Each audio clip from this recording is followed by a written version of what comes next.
All right, everyone, welcome back. Ready for another deep dive.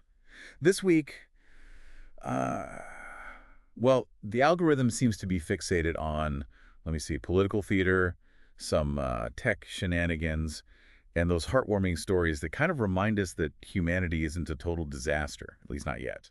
Yeah, it's an interesting mix for sure. We've got international relations getting a bit tense, corporate meltdowns, and it's Yeah, all, filtered through the lens of the internet. right. The internet never sleeps. So let's start with something that's, well, a bit cringy and kind of concerning, actually. A video surfaced of former President Trump, with J.D. Vance and Zelensky, the Ukrainian president, having what can only be described as a super awkward meeting. Yeah, the difference in demeanor was really striking. Zelensky, understandably, I mean, he's got a whole country at war on his shoulders, right? He has this kind of, weary determination about him. And then you have Trump and Vance, who just seem, well, almost oblivious to the seriousness of it all. Totally. And the comment section, oh man, it was gold. One user, top comment, said Trump looked like a fussy toddler who missed nap time. And let's not forget about Vance, right? He seemed to find something humorous during the whole thing. People were calling him Chuckles the Senator online. It really does make you question, like, do they get it? And then, of course, Trump goes on Truth Social and claims Zelensky isn't ready for peace. Right. Like Zelensky can just order peace online and have it delivered, with free shipping. Hmm. This one comment I saw was perfect. It says the guy who dodged the draft, lecturing the guy fighting for his country's survival. Wow. Talk about lacking self-awareness. That's the internet for you, though, right? Right. No filter, just raw, unfiltered commentary. And speaking of cutting through the noise, let's move on to a story with some real global impact. A Norwegian fuel supplier announced they're refusing to service, wait for it, U.S. warships. And they specifically cited concerns about U.S. foreign policy. Yeah, that's not something you see every day. A fuel company taking a stand definitely caught the internet's attention. For sure. And the comments were, overwhelmingly supportive, especially from European users. Seems like people are getting pretty disillusioned with what the U.S. is doing on the world stage. Yeah, I mean, this fuel company basically became a symbol of resistance. One comment I read said, finally, someone with the guts to stand up to the bully. Yeah.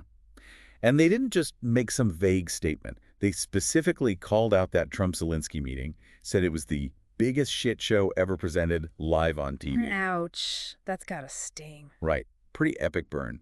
But do you think this will actually change anything? Like, will it actually affect U.S. foreign policy? It's hard to say for sure, but it definitely sends a message. And the fact that it resonated so strongly online, I think it shows a growing feeling that the U.S. needs to rethink how it's approaching global affairs. Makes sense. Okay, let's take a break from all the seriousness for a second with a story that's both ridiculous and, well, oddly satisfying. Hmm. An Idaho CEO, get this, he decided to quit his job in the most, let's just say, spectacularly bad way possible by giving a Nazi salute at a corporate event. Oh, yeah, I saw that.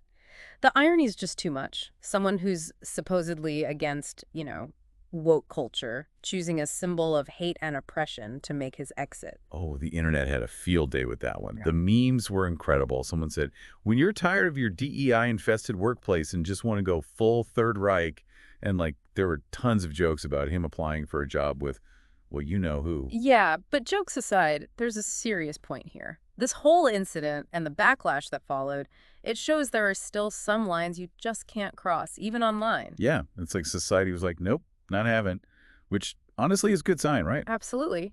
It shows that people are becoming more aware of the power of symbols and that we need to hold people accountable for their actions, even if those actions are, well, incredibly stupid, like a Nazi salute. Okay, so we've talked about political blunders, corporate implosions. It's been a wild ride. But stick with us, because next up we're diving into something that affects all of us.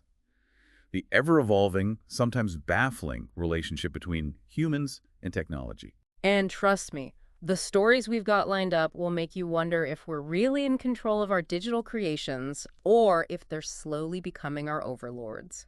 Don't go anywhere. We'll be back at a flash after a word from our sponsors. Seriously, though, we need to figure out how to stop the AI from taking over the ad breaks. Stay tuned. Welcome back, folks. I hope you're ready for a closer look at how technology is, well, changing the way we live. It's funny, we were just talking about that fuel company and their stance against, certain foreign policies and how that whole thing just blew up online. And now we're talking about technology, which is basically what made it possible for their message to go viral. It's wild how connected everything is, right? Yeah, it really is. The internet has become this like global megaphone, Yeah. and the algorithm, it's this mysterious force deciding who gets heard and who doesn't. Speaking of getting heard, this one story really got to me. It was about a man who was released from prison after, get this, 30 years. Can you imagine walking out into a world where everyone's staring at their phones? Yeah. Like it's a real-life time travel experiment almost? The article said he was totally lost, like he couldn't believe it. He said it felt like everyone was trapped in their own little worlds, and I think that resonated with a lot of people online. Yeah, it's kind of ironic, right? This guy was physically locked up for decades, and now he's out in a world where people are, like, mentally imprisoned by their devices. Right. It's like, we're so connected, but are we really? A bunch of commenters were sharing similar feelings. One top comment said something like, I remember when the internet was like an open frontier full of possibilities. Now it feels more like being stuck in traffic. Makes you think, right? Is all this connection actually making us more isolated in a way? But then again, here we are using technology to have this conversation, connecting with people all over the world. It's so complicated. It really is. And speaking of complicated, well, let's talk about Elon Musk. Seems like he's always making headlines, right? Oh, boy. Yeah. Where to even start? I mean, first you've got that whole incident where he seemingly forgot his own child during a live stream. Like, come on, you can't make this stuff up. The comments were a goldmine, of course. One that stood out to me said, it's like he's living in a simulation where basic human needs, like remembering your kids, are just optional side quests. I know, right? Perfect analogy. And then, as if that wasn't weird enough, there's the incident where he, well, let's just say he seemed to imitate a certain gesture associated with a very dark part of history. Yeah, the Nazi salute. Not a good look for someone trying to sell electric cars and, colonize Mars. Stock market definitely noticed. Tesla stock dropped like 8% after that. And the comments, well, a lot of people were happy to see him take a financial hit. Some were even suggesting new logos for Tesla owners who want to disassociate themselves from the brand. It shows that actions have consequences, even for someone as rich and powerful as Musk. And it brings up an interesting point. How much can a brand, especially one so closely tied to its founder, really take before people start turning away? Yeah, that's a question for the marketing experts, I guess. Hmm. But one thing's for sure, Musk's behavior is starting to hurt his business, and the internet is definitely letting him know. Okay, so let's shift gears a bit. From billionaire drama to something a little more uplifting. There was this story about a group of acid attack survivors in India who opened a cafe together. Oh yeah, that one was amazing. Like a ray of hope in all this chaos. Absolutely. It's a testament to human resilience. These women went through something horrific, and instead of letting it break them, they decided to empower themselves and others. The comments were overflowing with support. One top comment was just, "This is what courage looks like." And another one said, "We need more stories like this, more hope." It's a good reminder that even in the darkest of times, there's always the possibility for healing and growth. And it shows that the algorithm, when it's not busy pushing political rants and celebrity gossip, can actually bring attention to these incredible, inspiring stories that might have otherwise gone unnoticed. Right. It reminds us that the internet can be a force for good, for connection, for empathy. But of course, where there's light, there's also shadow. And the algorithm seems to have a knack for serving up content that sparks outrage and division as well. You're talking about Marjorie Taylor Greene's latest claim, that one about Americans being programmed to hate Russia. Oh, yes, the classic blame Hollywood defense. The comments were not very receptive, to say the least. A lot of people pointed out the irony, considering her own track record of spreading misinformation and conspiracy theories. Someone even joked, maybe she should blame the Illuminati next. It's scary, though, how some people just dismiss any criticism of Russia's actions as programming or propaganda. Like, it's so oversimplified. It really highlights the need for critical thinking and, being able to decipher what's real and what's not, especially online. Totally agree. So before we jump into our last segment, I just wanted to acknowledge, what an emotional roller coaster this deep dive has been. From inspiring stories to, well, examples of just pure human absurdity. We've covered a lot. We have, but there's one more theme we need to unpack. Online outrage and its impact, like how it can sometimes lead to real-world consequences. Exactly. We'll be looking at stories that triggered strong reactions online and how those reactions translated into, well, actual change. So buckle up, because we're not done yet. The algorithm has a few more surprises in store for us. All right, we're back for the final stretch of our deep dive. We've gone from political mishaps to tech mayhem and even some truly inspiring stories. But now we got to tackle the, let's say, the less savory side of the algorithm, online outrage and what it actually leads to. It's a powerful force, isn't it? How one event caught on video or, blown up on social media can unleash a wave of anger that ends up making a real-world difference. Right. It's like the internet's become this giant pressure cooker. One little spark and boom, things explode. Remember that Idaho CEO, the one with the Nazi salute? Just a moment of, well, stupidity that went viral and cost him his job. It shows how powerful collective action can be, don't you think? The internet, for all its problems, it gives people a way to organize and speak out in a way that just wasn't possible before. That CEO might have gotten away with that in the past, but not anymore. Exactly. It's like society's decided, nope, not going to tolerate that. And companies are realizing they can't ignore public opinion anymore, especially when it's all over social media. They can't hide. And it's not just about calling out individuals for bad behavior.